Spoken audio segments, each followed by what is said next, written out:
지난달 외국인 투자자들이 국내 금융시장에서 2조 원 넘는 주식과 채권을 내다 팔았습니다.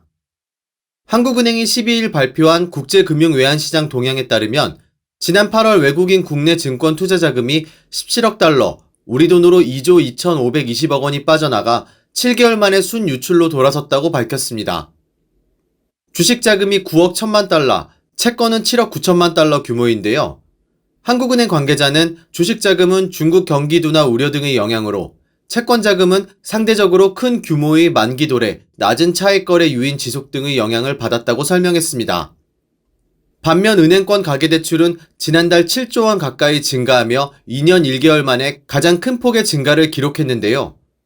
한국은행이 13일 발표한 2023년 8월 중 금융시장 동향에 따르면 지난달 가계대출 증가는 주택담보대출의 영향이 컸습니다. 특히 주담대 증가의 상당 부분은 50년 만기 주담대인 것으로 파악됐는데요. 최근 정부가 50년 만기 주담대를 제한하고 저금리 정책 모기지론의 금리 인상 방침을 밝히자 규제 전 대출을 실행하려는 수요가 많았던 것으로 분석했습니다. 가계대출 증가는 지난 4월 이후 5개월 연속 이어지며 5개월간 누적 증가액은 25조 1천억 원에 이르는 것으로 알려졌습니다.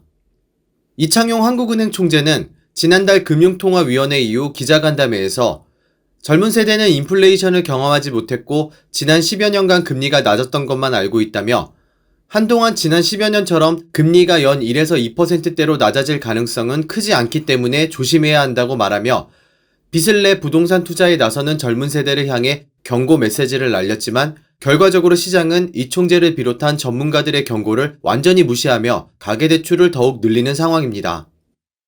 문제는 한국은행 금융통화위원회 위원들이 늘어나는 가계부채를 우려하며 대책 마련이 필요하다고 한 목소리를 내고 있지만 금리를 조정하는 등 적극적 대응은 하지 않고 있어 50년 만기 주담대 판매 중단만으로는 가계빚 증가세를 막기 어렵다는 지적도 나옵니다. 한국은행이 12일 공개한 2023년 제16차 금융통화위원회 의사록에는 한국은행 금융통화위원회 위원들도 치솟는 가계부채에 대해 우려하고 있지만 현재 경기 부진 상황에서 추가금리 인상 등은 현실적으로 어렵다는 인식을 드러냈습니다. 우리나라에 투자했던 외국인 자금 이탈을 뻔히 보면서도 국내 가계부채 증가와 경기 부진으로 기준금리 조정도 결정하지 못하는 한국은행은 이러지도 저러지도 못하는 처지입니다.